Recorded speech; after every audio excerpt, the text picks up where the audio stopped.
আরে এত হাসির আওয়াজ আর সুগারান কই থেকে আসতেছে? আরে ভাই, জি ভাই। আরে ভাই, এত হাসির আওয়াজ আর সুগারান কই থেকে আসতেছে? আরে ভাই, এই কবর থেকে। এত ভালো সুগারান, উনি কে ছিলেন? আমার জানা মতে এই লোকটি আমাদের পাশের গ্রামে ছিল। আরে ভাই, আমি কবরস্থান থেকে আসতেছি। একটা কবর থেকে হাসির আওয়াজ আর সুগারান আসতেছে। ওই কবরটা কার? ভাই, ওটা তো আরাফাত ভাইয়ের কবর। উনি দুনিয়াতে এমন কি আমল করছে ওনার কবর থেকে তো হাসির আওয়াজ আর সুগারান আসতেছে? ভাই, ও তো দুনিয়াতে কিছু করে নাই, সারাদিন নেশে পানি নিয়ে পড়ে থাকতো সে। ও আমল করে নাই, তাহলে তো এটা হতে পারে না। আরে ভাই, আরাফাত ভাইয়ের কবর থেকে হাসির আওয়াজ আর সুগারান আসতেছে। ও এমন কি আমল করছে? ওই তো দিন রাত নেশা পানি করতো,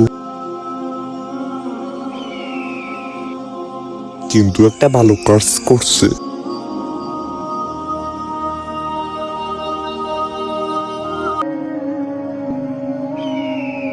আল্লাহ তাআলা অসীম করুণাময়, তাই সময় থাকতে মাপ চান আল্লাহর কাছে।